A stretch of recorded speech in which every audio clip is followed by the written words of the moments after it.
Hello everyone, एक बार फिर से आप सभी का स्वागत है आप अपने इस यूट्यूब चैनल एजुकेशनल गैलरी में। दोस्तों, इस पर्टिकुलर वीडियो में हम जो आपका साइंस बुक है प्राची पब्लिकेशन का, उसके इम्पोर्टेंट क्वेश्चंस को यहाँ पर डिस्कस करेंगे। जो भी उसका एक्सरसाइज का क्वेश्चन है, एक्सरसाइज के क्वेश्चन को यहाँ पर डिस्कस करेंगे। आपको अगर कोई परेशानी हो रहा होगा, कोई चीज़ क्वेश्चन समझ में नहीं आ रहा हो, तो बहुत सारा क्वेश्चन तो आसान ही है, एनसीईआरटी बेस्ड है, लेकिन अगर कोई इसके अलावा है तो उसके क्वेश्चन को यहाँ पर हम सॉल्व करेंगे अपने चैनल एजुकेशनल गैलरी पे। ठीक है। और ये जो चैप्टर है हमारा केमिकल रिएक्शंस एंड इक्वेशंस, इसी चैप्टर से रिलेटेड सारा क्वेश्चंस होगा। केमिकल रिएक्शंस इक्वेशंस का सारा क्वेश्चन हम डे बाय डे कुछ ना कुछ क्वेश्चन अपलोड करते रहेंगे। जो इंपॉर्टेंट क्वेश्चन है उसको तो पहले डालेंगे, और जो ईजी है उसको भी हम टाइम टू टाइम डालते रहेंगे।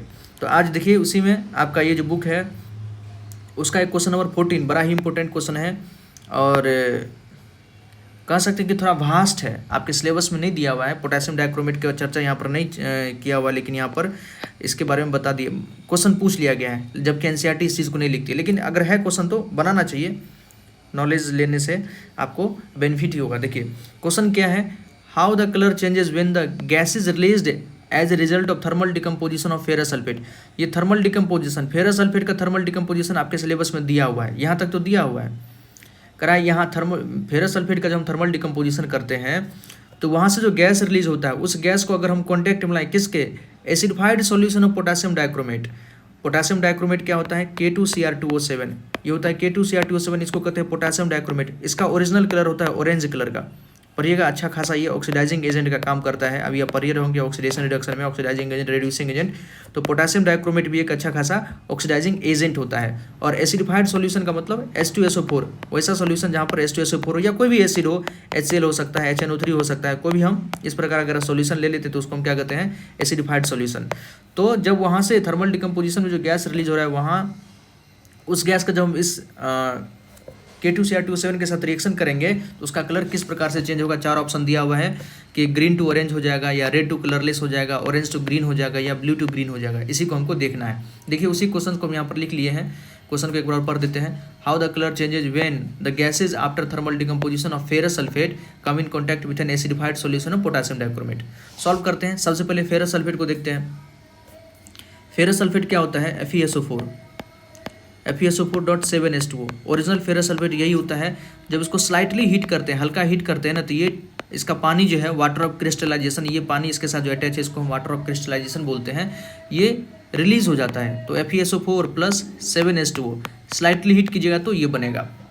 लेकिन जब इसको प्रोलॉन्ग्ड हीट कर देते हैं, लंबे समय तक हम इसी फेरस सल्फेट को, फिर जो हम इस फेरस सल्फेट को अगर लंबे समय तक हीट करते हैं तब क्या होगा, क्वेश्चन वहीं से बनेगा। और थर्मल डिकम्पोजिशन के बारे में एनसीईआरटी में ये लिखा हुआ है, इसके बारे में लिखा हुआ है।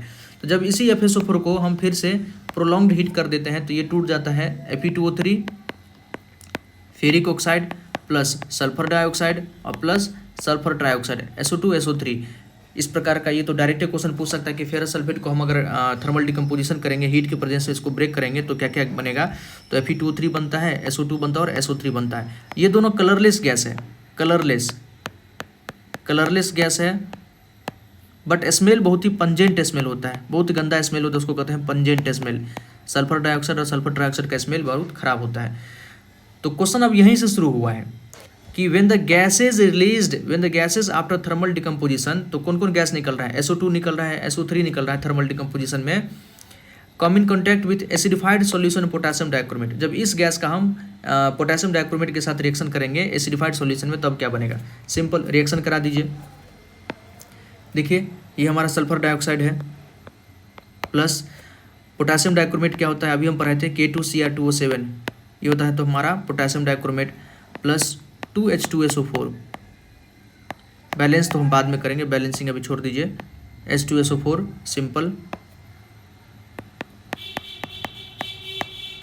ये हो गया एसिडिफाइड सॉल्यूशन, ये हो गया हमारा पोटेशियम डाइक्रोमेट। पोटेशियम डाइक्रोमेट का कलर आपको ध्यान ही रखना पड़ेगा, ऑरेंज कलर का ये होता है, ऑरेंज कलर का ये सब्सटेंस होता है, हाईली ऑक्सीडाइजिंग एजेंट का काम करता है। यहाँ से जो प्रोडक्ट बनेगा, प्रोडक्ट को हम नीचे लिखते हैं। ये प्रोडक्ट बनता है आपका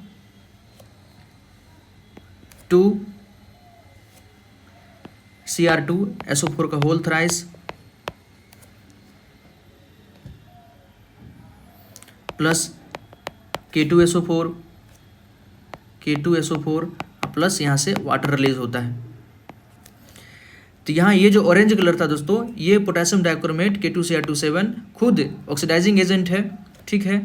ये खुद क्या होता है तो दूसरे को ऑक्सीडाइज करेगा, खुद रिड्यूस हो जाता है। ये +6 में होता है यहाँ पर, ये +3 में यहाँ पर आ जाता है, तो ये हो जाता है ग्रीन कलर का। Cr2SO4 का होल तरह से ये ग्रीन कलर का सॉल्यूशन होता है, ठीक है। ये ग्रीन कलर में कन्वर्ट हो जाता है, ऑक्सीडाइजिंग एजेंट है तो दूसरे को ऑक्सीडाइज करेगा, खुद तो रिड्यूस होगा। ये उसका ऑक्सीडेशन स्टेट कैसे निकालते हैं, +6 कैसे आया है, ये तो सिंपल है।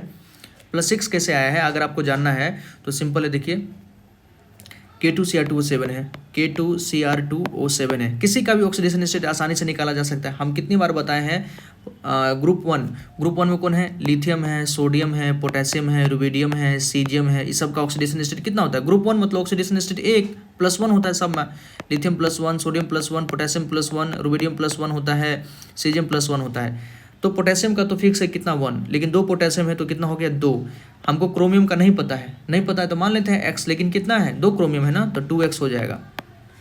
प्लस ऑक्सीजन का तो पता होगा -2 होता है, लेकिन 7 ऑक्सीजन है तो टोटल कितना होगा -14। और ओवरऑल चार्ज इस कंपाउंड पे ओवरऑल चार्ज नहीं है तो इस पे ओवरऑल चार्ज कितना होगा 0, तो बराबर 0 कर दीजिए।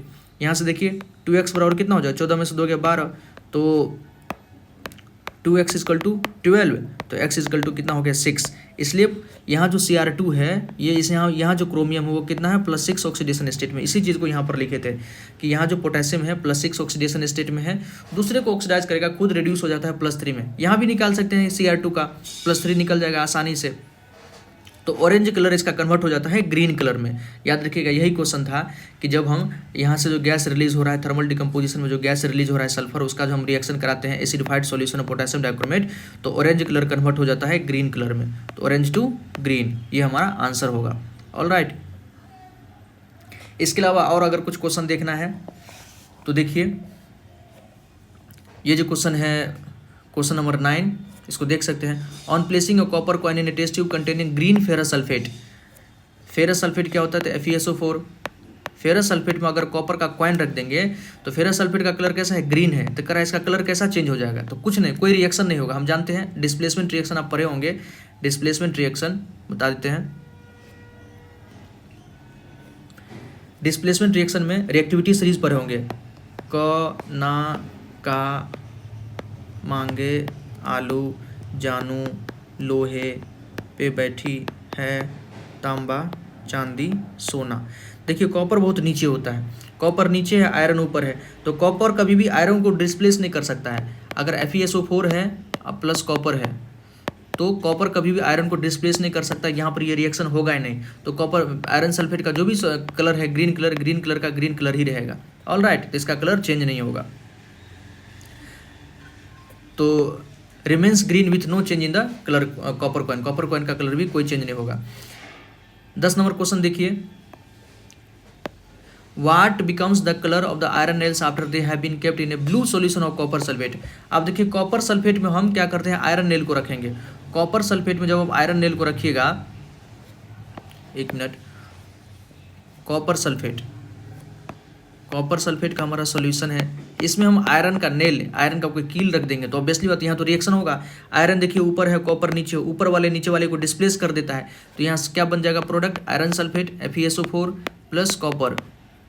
तो कॉपर सल्फेट का कलर होता है ब्लू, और यहाँ आयरन सल्फेट बना है, कॉपर का कलर कैसा होता है, रेडिश ब्राउन। तो जो आयरन नेल होगा उसके ऊपर रेडिश ब्राउन कलर डिपॉजिट हो जाएगा, तो ये कलर उसके ऊपर, क्योंकि आयरन नेल है, ये आयरन नेल है ना, ये रिएक्शन करेगा तो इसके ऊपर कॉपर आ जाएगा, तो कॉपर का कलर कैसा होता है, रेडिश ब्राउन। तो आयरन नेल हमारा पूरा रेडिश ब्राउन कलर का हो जाएगा, simple.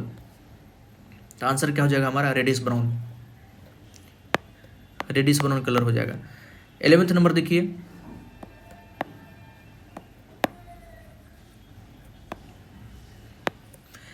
Choose the product formed after and the type of the reaction. यहाँ कौन सा प्रोडक्ट बनेगा, सिंपल है, कैल्शियम हाइड्रोक्साइड को CO2 के साथ रिएक्शन करते हैं तो ये एक अपने आप में एक कॉम्बिनेशन रिएक्शन है। इसको बेस मान लीजिए, बेस है ही, और नॉन मेटल का ऑक्साइड क्या होता है, तो एसिडिक नेचर होता है। Acid base reaction, salt plus water का फॉर्मेशन न्यूट्रलाइजेशन रिएक्शन है, तो क्या बनता है, कैल्शियम कार्बोनेट CaCO3 या प्लस पानी बनता है, सॉल्ट प्लस वाटर बनता है, तो कैल्शियम कार्बोनेट प्लस पानी बनता है।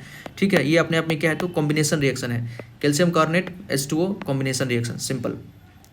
12 नंबर देखिए, calcium oxide and CO2 are produce by the heating calcium carbonate. जब कैल्शियम कार्बोनेट को हीट करते हैं, मतलब उसको हम जब डिकम्पोज करते हैं, थर्मल डिकम्पोजिशन का ये भी रिएक्शन है, तो कैल्शियम ऑक्साइड और CO2 बनता है। तो क्या है, ये डिकम्पोजिशन रिएक्शन है और यहाँ पर हमको हीट देना पड़ता है, तो endothermic in nature, decomposition reaction and endothermic in nature, decomposition and endothermic. Question है when ferrous sulphate is heated, यही फेरस सल्फेट को जब हीट करते तो ferric oxide, sulphur dioxide gas बनता है। ये किस प्रकार का रिएक्शन, ये तो थर्मल डिकम्पोजिशन है, अभी हम देखे थे। 14 नंबर अभी देख ही लिए। 14 नंबर में ऑरेंज कलर ग्रीन कलर में कन्वर्ट हो जाता है, पोटेशियम डाइक्रोमेट कन्वर्ट हो जाता है Cr2SO4 का होल थ्राइस में, तो ऑरेंज कलर से ग्रीन कलर में कन्वर्ट हो जाता है। नेक्स्ट है some reactions require special conditions like specific temperature, pressure etc। किसी रिएक्शंस को कुछ स्पेशल कंडीशन, मतलब खास टेम्परेचर पर ही काम करता है, खास प्रेशर में जाकर रिएक्शन प्रोसीड होगा करा कि वाइल राइटिंग केमिकल इक्वेशन है। इस प्रकार के रिएक्शन के लिए जब हम केमिकल रिएक्शन लिखेंगे, इक्वेशन लिखेंगे, तो वेयर आर दिस कंडीशन, तो ये जो कंडीशन है, टेम्परेचर है, प्रेशर है, या कोई भी और भी कैटलिस्ट वगैरह सब होता है, इसको हम कहाँ पर मेंशन करेंगे कि भाई इस टेम्परेचर पर हुआ है, इस प्रेशर पर हुआ है, यहाँ पर ये कैटलिस्ट वगैरह सब हम यूज़ किए हैं, तो उसको यूज़ करते हैं above the arrow. Simple examples अगर देखिए समझे तो देखिए, इसको हम बता देते हैं आपको।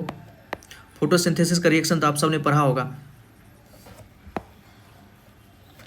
फोटोसिंथेसिस में क्या होता है, 6CO2 जब 12H2O के साथ रिएक्शन करता है और क्या लेते हैं, सनलाइट क्लोरोफिल। एरो पे ही तो लिखते हैं सनलाइट क्लोरोफिल को, सनलाइट और क्लोरोफिल। सनलाइट क्लोरोफिल को एरो पे लिख दिए, क्या बनता है, ग्लूकोज बनता है, C6H12O6 plus 6O2 plus 6H2O बनता है। तो ये जो स्पेसिफिक कंडीशन है, स्पेसिफिक कंडीशन मतलब सनलाइट और क्लोरोफिल के प्रेजेंस में ही फोटोसिंथेसिस हो सकता है। रात के समय में सनलाइट नहीं होता तो रात के समय में फोटोसिंथेसिस नहीं होता है। तो ये जो स्पेसिफिक कंडीशन है, सनलाइट है या क्लोरोफिल है, क्लोरोफिल के अंदर ही फोटोसिंथेसिस होता है, इसको हम कहाँ लिखते हैं, तो एरो पे मेंशन करते हैं, सिंपल। तो एबव द एरो, ये सब चीज़ों को हम स्पेसिफिक कंडीशन को एबव द एरो हम मेंशन करते हैं। नेक्स्ट है given here is the equation of chemical reaction. एक रिएक्शन का यहाँ पर इक्वेशन दिया है। मैग्नीशियम को जब हम ऑक्सीजन के साथ रिएक्शन करते हैं तो मैग्नीशियम ऑक्साइड बनता है, आपने पढ़ा भी होगा। मैग्नीशियम को जब हम ऑक्सीजन के साथ रिएक्शन करते हैं तो ये क्या बनता है, 2MgO। ठीक है, मैग्नीशियम ऑक्साइड रिएक्शन को बैलेंस कर दिया। Which of the following can be said about the equation, इस इक्वेशन के बारे में हम क्या कह सकते हैं, only the product are written on the left side of the equation. करा ये जो इक्वेशन है इसके लेफ्ट साइड में सिर्फ प्रोडक्ट लिखते हैं, लेफ्ट साइड में तो रिएक्टेंट लिखते हैं। पहला तो बिल्कुल गलत है, निहायत ही गलत है। Only the reactant are written on the left side of the equation, हाँ इक्वेशन के लेफ्ट साइड में हम रिएक्टेंट लिखते हैं, ये बात सही है, बी सही है। और ऑप्शन पढ़ लीजिए, both the reactant and product are written on the left side. Reactant और प्रोडक्ट दोनों को लेफ्ट साइड में नहीं लिखते, ये गलत है। और both the reactant and product are written on the right side, ये भी गलत है। तो बी ऑप्शन हमारा सही है। 17 है chemical equation are balance to reflect that. Chemical reactions को बैलेंस करते क्यों, 9th में ही बताया गया है कि matter can neither be created not destroyed in a chemical reaction. किसी भी केमिकल रिएक्शन में मैटर को नहीं बना सकते, ना ही हम डिस्ट्रॉय कर सकते हैं। डाल्टन ने कहा था, तो matter can not be created not destroyed during chemical reaction. तो आई थिंक कि आपको समझ में आया होगा दोस्तों। ये क्वेश्चन हम 9 से आपको 16 तक 17 तक बता दिए हैं। कोई क्वेरी हो तो कमेंट सेक्शन में जरूर बताइएगा। इसमें क्वेश्चन नंबर आपका जो 14 था, ये थोड़ा कह सकते हैं कि थोड़ा हाई लेवल का है। पोटेशियम डाइक्रोमेट के बारे में आपने, ऑक्सीडेशन स्टेट के बारे में, Cr2SO4 का होल थ्राइस के बारे में नहीं पढ़ा होगा, लेकिन फिर भी इसको समझा जा सकता है। कुछ एक्स्ट्रा चीज़ें आ जाती है तो उसको तो आराम से पढ़ा जा सकता है। तो हमने इसको अच्छे से बताया है। आपको कैसा लगा प्लीज़ कमेंट सेक्शन में बताइएगा। और कोई और इसके अलावा क्वेश्चन क्वेरी हो तो डिस्क्रिप्शन बॉक्स में मेरा व्हाट्सअप चैनल का लिंक होगा, आप वहाँ पर हमको बता सकते हैं। हम टाइम टू टाइम आपको अपडेट करते रहेंगे।